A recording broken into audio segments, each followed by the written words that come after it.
American Apparel, ce n'est pas juste une marque de vêtements. C'est un phénomène qui a marqué toute une génération d'adolescents et de jeunes adultes entre 2003 et 2015.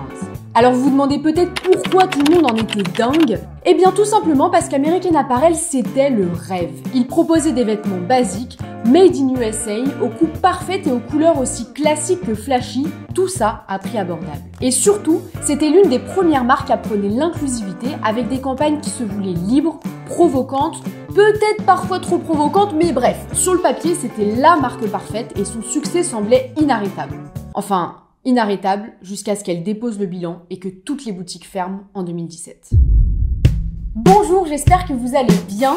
Dans cette vidéo, je vais vous raconter l'histoire d'American Apparel, une marque que j'ai ô combien portée pendant une bonne partie de mon adolescence, que ce soit leur hoodie 3 fois trop grand pour moi à mes 12 ans ou leur crop top à mes 16 ans, c'était juste dingue. Jusqu'à ce que ça n'existe plus, hein, finalement. Voilà, bon visionnage. Yeah, what are you? Yeah, we have a good time.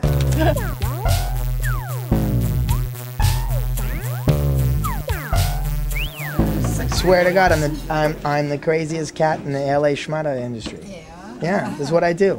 I go to the trade shows, I go nuts, I sell t-shirts. Hello. Alors avant d'entrer dans le vif du sujet, on va juste voyager quelques décennies en arrière pour arriver en 1989 à Montréal, au Québec. Dov Charney n'a que 20 ans et pourtant il est déjà obsédé par le Made in USA. Alors ça peut paraître bizarre dit comme ça, mais pour vous remettre un peu dans le contexte, à cette époque-là, la production textile se délocalise massivement et les grandes enseignes se dirigent à grands pas, à très grands pas même, vers la fast fashion qu'on connaît aujourd'hui. Sauf que les Zara et les H&M, lui, tout ça, ça lui plaît pas. Et il a beau être canadien, c'est un grand amoureux des États-Unis et des t-shirts américains qui sont non seulement de meilleure qualité que ceux qu'il trouve au Canada, mais en plus moins chers. À ce moment-là, il a déjà le flair et il voit dans tout ça une opportunité, celle de révolutionner le t-shirt pour le rendre encore plus incontournable que ce qu'il n'était déjà. Dov commence donc à en produire des mieux coupés et des mieux ajustés que les t-shirts ultra larges majoritairement portés aux USA. Et à peine 20 ans, il fait venir directement des États-Unis ses premiers modèles et il commence à les vendre à ses potes et aux gens qui l'entourent. Ça marche pas trop mal, alors Dov passe vite fait par l'université puis abandonne tout pour se consacrer à 100% à son petit business. Ok. Sauf que je vous le rappelle, Dov est fan du Made in USA et le mieux pour faire du Made in USA, c'est d'habiter aux USA.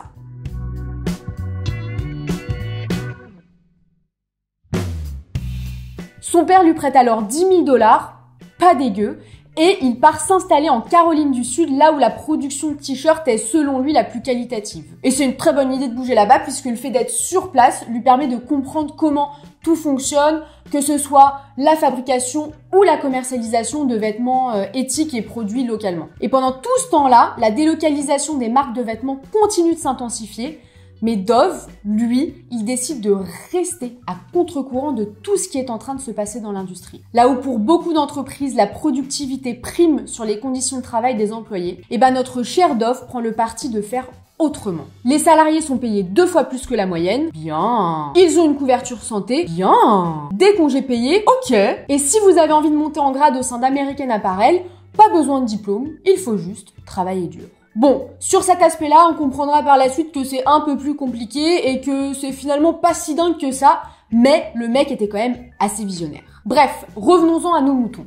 Pour le moment, l'American Apparel qu'on connaîtra par la suite n'existe pas encore et ces t-shirts ne sont pas pour l'instant destinés à être vendus en direct à des particuliers. En fait, à ce stade-là, Dov fait uniquement de la vente en gros, c'est-à-dire que les t-shirts sont vendus en marque blanche à d'autres marques qui les pimpent un peu comme ils veulent pour ensuite les vendre en direct à leurs clients. Et pour Dov, ce système, il fonctionne plutôt bien, très bien même. Et donc en 1997, il veut aller plus loin. Il quitte donc la Caroline du Sud et déménage en Californie, à Los Angeles, où il installe sa marque. L'usine se met en route en 2000 et la première boutique ouvre en 2003, sous le soleil californien, à Los Angeles.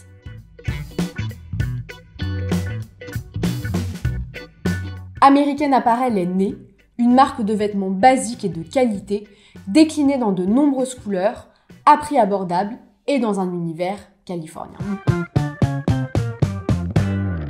En allant à contre-courant, Dove réussit son pari puisque le Made in USA devient gage de qualité et de responsabilité sociale pour celles et ceux qui veulent consommer différemment.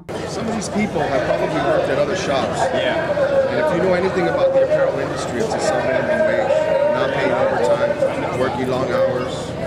So the fact that they're working here, they've got a pretty good position. I just understand that you guys have English classes, that you guys have math classes. Bon, ça c'est quand on analyse le truc parce que de manière plus explicite, ce qui fait venir une bonne partie des clients dans les boutiques, on va pas se mytho, c'est avant tout les vêtements. Je pense aux pièces iconiques comme le hoodie à zip décliné en 36 couleurs avec des cordons blancs, je sais pas si vous vous en rappelez, qui viennent contraster les couleurs plus ou moins pop. Je pense aussi au baby tee, donc crop top quoi, parce que même si aujourd'hui il y en a partout, c'était vraiment pas le cas à l'époque. Je pense aussi aux leggings, aux jupes, aux t-shirts, bien sûr, à leurs jeans aussi qui étaient vraiment pas mal. Et puis à leurs bonnets aussi, bordel, j'allais oublier les bonnets, mais vous vous rappelez ou pas les bonnets de hipster qui dépassaient de 10 cm au-dessus de la tête? C'était excellent ça, c'était excellent. Bref, ce qui participe à rendre cette marque culte, c'est en premier plan tous ces vêtements d'un basique parfaitement complexe avec une vibe presque athlétique sur fond d'hipster Bobo du Marais, je trouve ça génial. D'autant plus que les vêtements sont vendus à un prix juste et relativement abordable. Donc par exemple, les t-shirts, ils sont proposés au prix de 30 $, ce qui est suffisamment cher pour que tout le monde ne puisse pas non plus en acheter, ce qui rend la marque cool et désirable, mais pas trop cher non plus pour ne pas écarter des clients potentiels. Mais c'est vrai que au-delà des vêtements, ce qui séduit toute cette génération pré-réseaux sociaux, c'est son univers et ses prises de position sur des sujets encore très peu abordés à l'époque. Dove Charney, il milite pour le mariage homosexuel 10 ans avant tout le monde, et il appelle à l'inclusivité en faisant par exemple poser pour la marque des jeunes adultes transgenres, ce qui se faisait peu, voire pas du tout à l'époque. Il se positionne aussi à travers la marque comme défenseur de l'écologie, il plaide en faveur de meilleures conditions de vie pour les immigrés. Donc bref, American Apparel, c'était une marque engagée et quand même un brin révolutionnaire pour l'époque quoi. Rather than, being concerned about lowering our labor costs in third world countries and, hey, how cheap can we make this t-shirt? Because you can find workers in the world that work for $1 a week, $2 a week, $5 a day, $10 a day. It's not about that. It's about technologizing the process in such a way, that we can lower our costs while still feeding our people, feeding our workers with, a living wage. That's really important to us. Mais c'est pas pour autant qu'American Apparel se positionne comme une marque à l'image parfaite. Croyez-moi, loin de là. L'ADN de la marque se veut plutôt libre, jeune et insolent. Et pour l'instant, ça paye. La marque continue de se développer. En 2004, ils ouvrent la vente en ligne. Une année plus tard, en 2005, on compte plus de 60 boutiques dans le monde, que ce soit à New York, à Tokyo ou encore à Paris. À cette époque, le chiffre d'affaires est de plus de 200 millions de dollars et ça continue de grimper. L'entreprise devient cotée à la bourse de New York en 2006. Elle devient même l'une des entreprises américaines à la croissance la plus forte, avec un taux de croissance de 440% sur 3 ans. S'il pouvait se passer la même chose sur mon compte bancaire, ça m'arrangerait. En 2007, la marque est présente dans 11 pays avec 143 boutiques autour du monde. American Apparel devient même le plus grand fabricant de t-shirts aux États-Unis. Enfin voilà, je pense qu'on a compris le délire. En gros, ça marche fort, très très fort. Comme quoi les idées les plus simples sont parfois les meilleures et surtout que c'est compliqué de faire simple, donc quand c'est bien fait, ça fonctionne quoi. Personnellement, ce que je trouve fort, c'est qu'American Apparel a réussi à innover dans la simplicité en proposant des produits de qualité et en créant une image de marque forte et impactante. Et d'ailleurs, quant aux campagnes publicitaires de la marque, elles sont partout.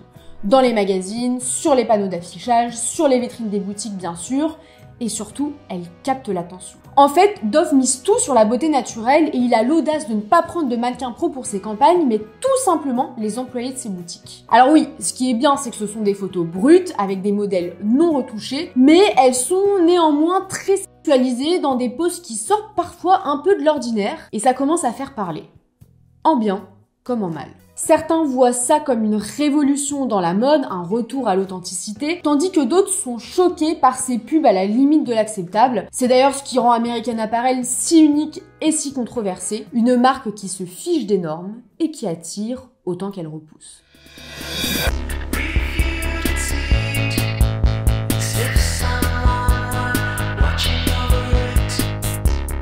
Alors on va zoomer un peu plus sur les campagnes publicitaires. Comme je vous l'ai dit, dès le début, la marque choisit une approche sans retouche, brute et provocante. Et ces campagnes, en fait, elles jouent sur une ligne très fine entre l'art et la provocation qui suscite des réactions fort contrastées, croyez-moi. Donc, je savais pas trop comment traiter cette partie-là, puisque, vous allez le voir, il y a clairement des moments où ils sont allés trop loin, mais sur d'autres, on peut comprendre le côté engagé qui veut choquer pour faire passer un message. Donc pour cette partie-là, je me suis dit que j'allais vous épargner un blabla lourd, descriptif et indigeste, et qu'on allait plutôt regarder ensemble les campagnes d'American Apparel les plus olé olé, mais pas que, pour qu'en fait vous puissiez tout simplement vous faire votre propre opinion, quoi. Alors, laissez-moi donc prendre mon petit ordinateur.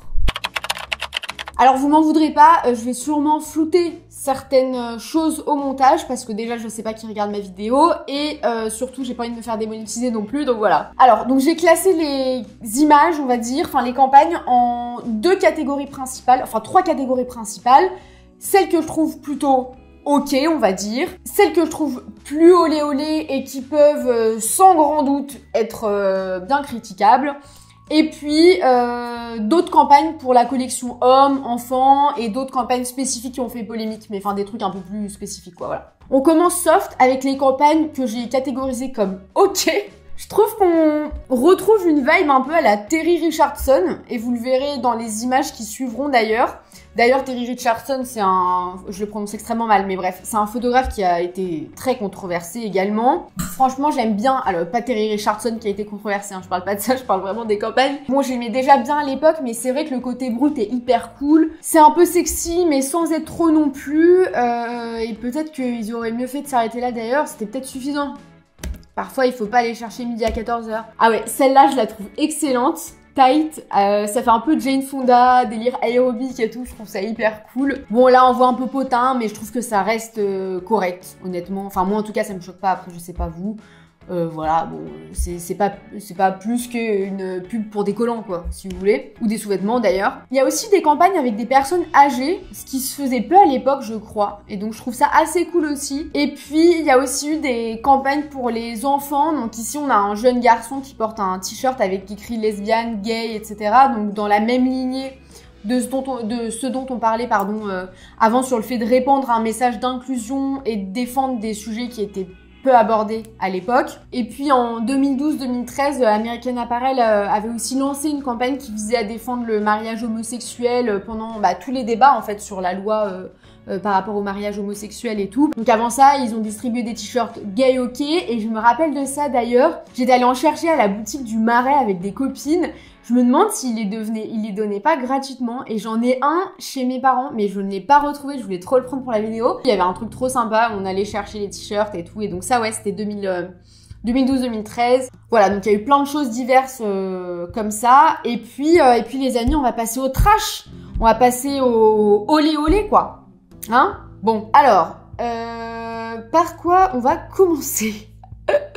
Bon, on va commencer par Made in Bangladesh. Et bien écoutez, pour vous expliquer un peu le concept de cette publicité-là, Made in Bangladesh, c'est une campagne, en tout cas une affiche, qui est sortie après l'effondrement du Rana Plaza au Bangladesh en avril 2013.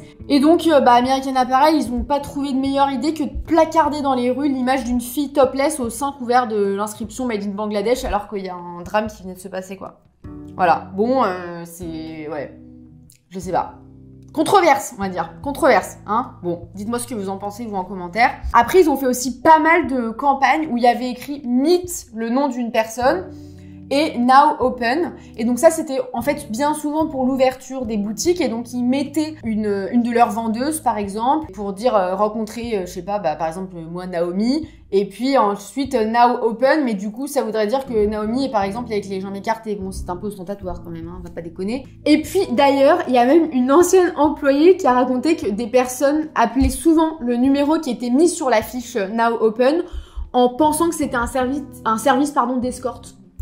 Voilà. Et d'ailleurs, dans toutes ces pubs-là, il y en a beaucoup qui ont été censurées au Royaume-Uni parce que trop sexualisées, trop ostentatoires. Mais c'était une marque qui prenait aussi la libération un peu sexuelle et tout. Mais enfin bon, c'est compliqué quoi. Franchement, je vous jure, je trouve ça hyper compliqué. parce que ça dépend de la sensibilité des gens, mais je trouve qu'il y a quand même des limites, quoi. Et là, dans celle que vous voyez là, il y en a où tu te dis, c'est presque de la pornographie. Et puis, ah oui, celle-ci, donc Meet Lauren Phoenix, eh bien, en fait, il a aussi fait des affiches avec des actrices de films X. Bon, en réalité, il n'y a pas de mal à ça, c'est juste qu'encore une fois, c'est très sexualisé. Enfin, vraiment, il y a une sexualisation de la femme à l'outrance. Et donc, on va terminer avec les pubs pour les hommes. En fait, moi, surtout, en réalité, ce que j'ai trouvé le plus dérangeant, c'est que les pubs pour les hommes ne sont pas du tout autant sexualisées que celles avec des femmes. Il n'y a pas de mec de 16 ans à moitié nu, quoi, tu vois. Donc en fait, c'est plus limite à la limite, si, je sais pas, ils sexualisaient tout le monde et que tu te dis la marque, du coup, elle est comme ça, peut-être ça aurait été moins dérangeant. Et en fait, non mais là, désolé, je suis pas du tout claire, mais ce que je trouve hyper compliqué, c'est que d'un côté, par exemple, enfin, je sais pas, montrer des tétons, bah pourquoi on sursexualise le téton alors que des mecs en tétons, ça pose pas de problème. Je me demande juste si c'était vraiment uniquement pour faire passer un message de liberté, ou bien si c'était plutôt pour assouvir au désir du fondateur, quoi. Voilà. Et d'ailleurs, un fondateur, un Dove, qui ne se cachait pas d'avoir une appétence particulière pour le sexe et qui n'hésitait pas non plus à, par exemple, se pointer à poil à une fête d'Halloween sans que ça ne pose de problème à personne.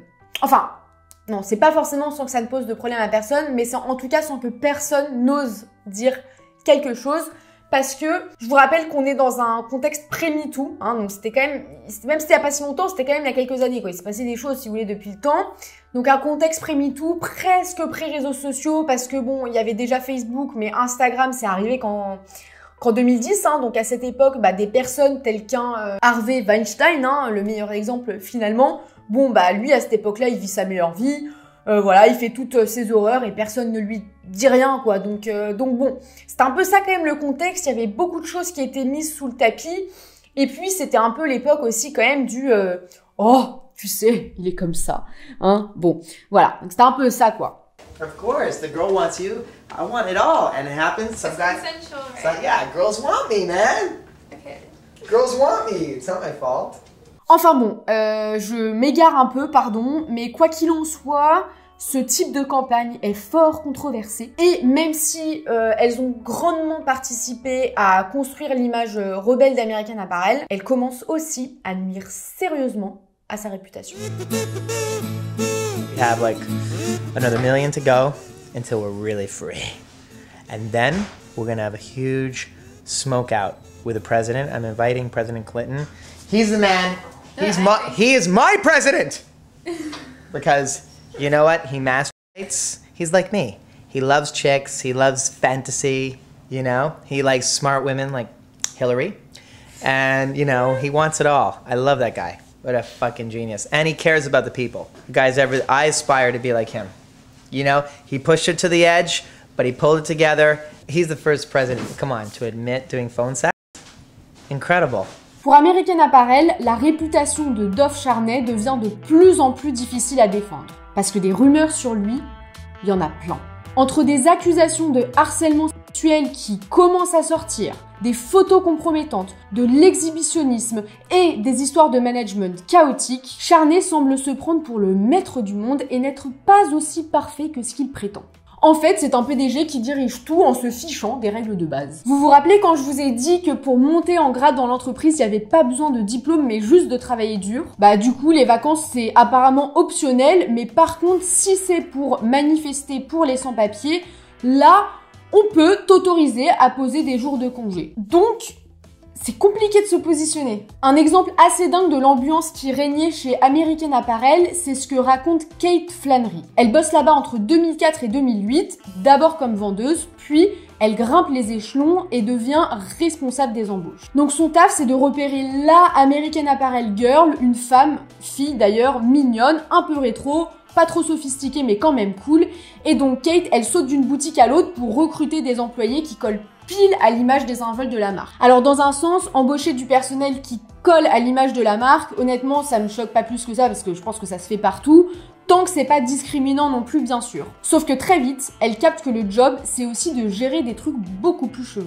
Elle se rend compte que Dove couche avec ses employés sans aucun souci Et Kate se retrouve elle-même confrontée à une agression sexuelle par un collègue. Donc déjà, quelle horreur, quoi, bien sûr, mais en plus, quand elle en parle à Dove Charney, il lui propose de lui offrir une promotion et une voiture pour qu'elle fasse passer ce qui s'est passé comme un petit malentendu auprès des ressources humaines. Donc il lui demande littéralement de fermer les yeux contre une petite avance sur sa carrière. Voilà, vous voyez l'idée. Et ce genre de situation, c'était presque normal chez American Apparel. En fait, tout était un peu flou, pas très clair, tout le monde savait, mais personne n'osait parler face à ce patron charismatique qui était presque un gourou, quoi. It's like we're family here. Yeah, I like the people, I love Dove, you know, I love doing my job, and it's just a good environment, good place to be at. Il y a aussi l'exemple de C, alors désolé, je n'ai pas son prénom, on va l'appeler peut-être Karl, hein, qui a travaillé en boutique en France et qui raconte que l'ambiance de travail était géniale, mais que, bon voilà, il s'embarrassait pas trop du quotidien d'une entreprise mondialisée. Par exemple, un week-end, ils étaient faux dans les chiffres de la caisse. Le week-end suivant, ils finissaient tous par faire la fête dans un appartement parisien. Alors finalement, ce mode de vie décontracté correspondait 100% à l'image de la marque, à savoir, accrochez-vous bien, quand je l'ai lu, j'ai trouvé ça excellent, des fringues pour branleurs sympathiques conçues et vendues par des branleurs sympathiques. Donc encore une fois, il y a un contraste entre un esprit très décontracté, mais en même temps le culte d'un Dove Charney qui décide de tout et doit même donner son accord pour embaucher quelqu'un au stock. Et quand je vous dis donner son accord, c'est pas valider le CV, hein. C'est vraiment valider les photos de la personne, valider son physique. Autant vous dire qu'on est loin de l'image de la boîte éthique et responsable et qu'on se demande un peu si Dove est vraiment un businessman progressiste ou juste un obsédé sexuel, mégalo et en quête de buzz. Mais jusque-là, le succès est tel que tout le monde ferme un peu les yeux. Pour l'instant en tout cas. Et encore une fois, avec du recul, ça paraît évident que le mec est bancal, mais à l'époque, les gens sont partagés entre les scandales d'un côté et ses positions prises pour l'écologie, pour la communauté LGBTQ+, etc., etc. de l'autre.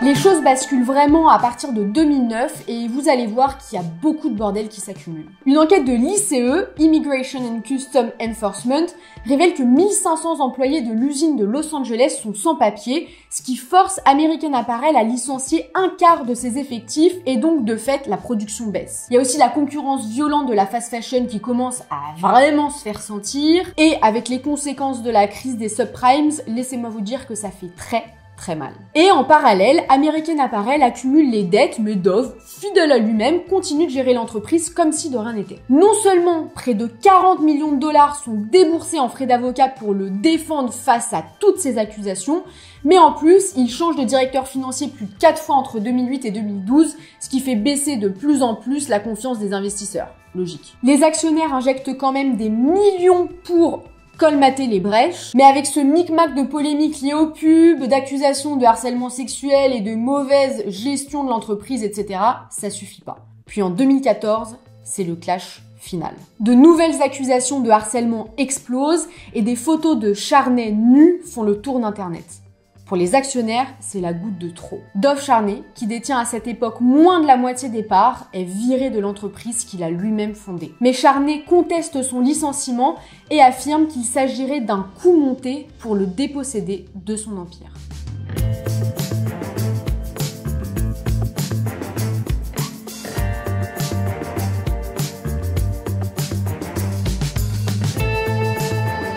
Quoi qu'il en soit, American Apparel est au bord du gouffre avec une dette de près de 300 millions de dollars. C'est la fin d'une époque et quelque part, on se dit que c'est pas volé. American Apparel, qui était donc le plus gros fabricant de t-shirts aux États-Unis, se retrouve en pleine dégringolade et Dove Charney, autrefois célébré comme le PDG visionnaire, est maintenant persona non grata. Alors par la suite, le board a engagé une nouvelle CEO, Paula Schneider, qui a tenté de redresser la barre, mais avec 300 millions de dollars de dettes, c'était un peu la galère, donc elle a d'abord décidé de déposer le bilan en 2015 pour protéger l'entreprise et en quelque sorte geler les dettes. Puis American Apparel s'est fait racheter en 2007, ce qui a permis à la marque de sortir de la banqueroute. Sauf que quelques mois plus tard, Paula Schneider a démissionné, ce qui a poussé à nouveau American Apparel à déposer une deuxième fois le bilan, puis à se faire acheter la même année par l'entreprise Gildan, qui est juste un autre fabricant de vêtements aux États-Unis et au Canada, pour la somme de 88 millions de dollars. Mais bon, vous voyez que c'est quand même un gros bordel, et entre-temps, avec les dépôts de bilan, et à mon grand désespoir, toutes les boutiques d'American Apparel ont quand même dû fermer en 2017, notamment en France.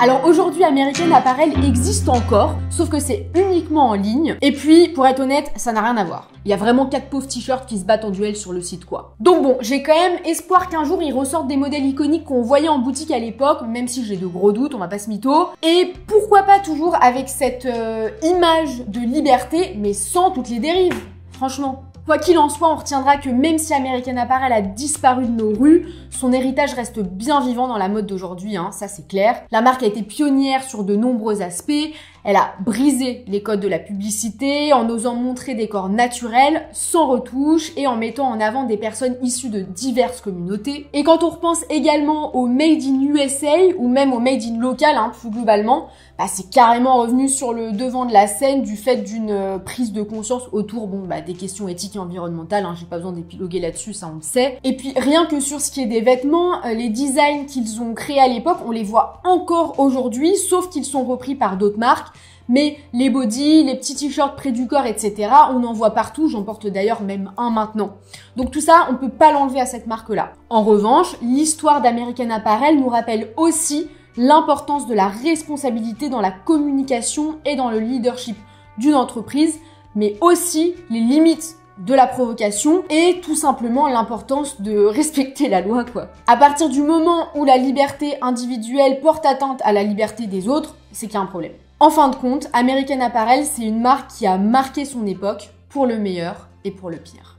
Voilà, un grand merci d'avoir regardé cette vidéo jusqu'au bout. J'espère que ça vous a plu, que ça vous a intéressé. C'était pas évident de traiter cette histoire parce que c'est vraiment que des oppositions entre des choses superbes et des choses terribles. Donc je voulais faire attention à ne pas excuser les choses horribles faites par Dove Charney, mais en même temps ne pas négliger les bonnes choses que cette marque a apportées et l'impact culturel voire sociale en fait qu'elle a eu. De toute manière, on peut échanger dans les commentaires, hein. Je suis toujours ouverte aux critiques constructives et aux compliments aussi d'ailleurs. Enfin bref, prenez soin de vous, prenez soin des autres et à très vite. Salut!